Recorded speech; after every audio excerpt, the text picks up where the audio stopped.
ஒரு புறாவின் கதை. இந்த பாருங்கள், இந்த புறா வந்து ரொம்ப நாளாக வந்துக்கிட்டே இருந்துச்சு, வீட்டு பக்கம் வந்துக்கிட்டே இருந்துச்சு. சும்மா வந்து பார்த்துட்டு தான் போவோம். ஆனால் வந்து இது என்ன பண்ணிருக்கு, வீடு கட்டலான்ட்டு ஆரம்பிச்சிருக்கு. தினம் தினம் வந்து குச்சிலாம் பொறுக்கிட்டு வரோம். அது மேலே பாருங்கள், ஓட்டை பெருசாக இருக்கிறதுனால வைக்கும், ஆனால் கீழே விழுந்துடும். இந்த மாதிரியே வந்து கிட்டத்தட்ட ஒரு வருஷமாக ட்ரை பண்ணிகிட்டு இருக்குது. அதுவும் விடாமல் முயற்சி பண்ணிக்கிட்டே இருக்குது. இன்னைக்கு கட்டிடலாம், நாளைக்கு கட்டிடலாம், அடுத்த நாள் கட்டிடலாம். ஆனால் வந்து இப்போ 2025லேருந்து 26லையும் ட்ரை பண்ணது, 25லையும் ட்ரை பண்ணிச்சு. ஆனாலும் இன்னும் அதெல்லாம் முடியல. ஆனாலும் முயற்சி பண்ணிக்கிட்டே தான் இருக்குது இந்த புறா. இங்கே பாருங்கள், எவ்வளோ குச்சி கிடக்க பாருங்கள். இதே மாதிரி இது கம்மி.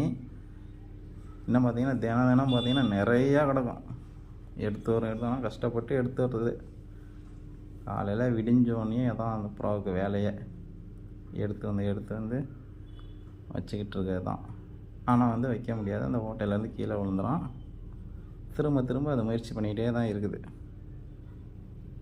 பாருங்கள், 2 புறா இருக்குது. அது கூட 2 புறாவை கூப்பிட்டு வந்துச்சு. இப்போதைக்கு 2 மட்டும் தான் இருக்குது. இப்போ வந்து இதை உரியை கட்டி வச்சுருக்கேன் நான், அது ரெஸ்ட் எடுக்கிறதுக்காக. அதில் வந்து அது சாப்பிட்றதுக்காக இறை போட்டு வச்சுருவான். அதை சாப்பிட்டோம்.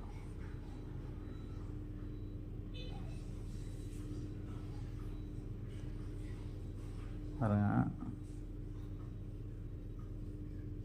வந்துக்கிட்டே தான் இருக்குது. இதுக்கு என்ன பண்ண போகிறோம், நம்ம வந்து நம்மளோட முடிஞ்ச ஒரு சின்ன ஹெல்ப் பண்ண போகிறோம். அதுக்கு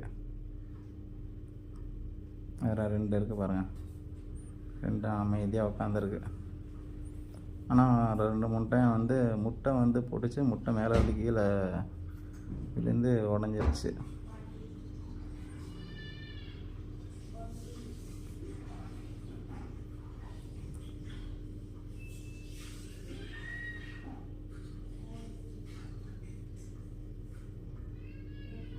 இதுக்கு வந்து நம்ம ஒரு ஹெல்ப் பண்ணுறோம், நம்மளால் முடிஞ்ச ஹெல்ப் பண்ணுறோம். இங்கே பாருங்கள், எவ்வளோ பெரிய குச்சி எடுத்து வந்துருக்கு பாருங்கள். ஆனால் அது வந்து எடுத்துகிட்டு போக முடியாமல் கீழே விட்டோம். அது வந்து உள்ளே எடுத்துகிட்டு போக முடியல. அதனால் அதுக்கு வந்து ஹெல்ப் பண்ண போகிறோம் நம்ம. எவ்வளோ பெருசு வச்சுருக்கு பாருங்கள். ஆனால்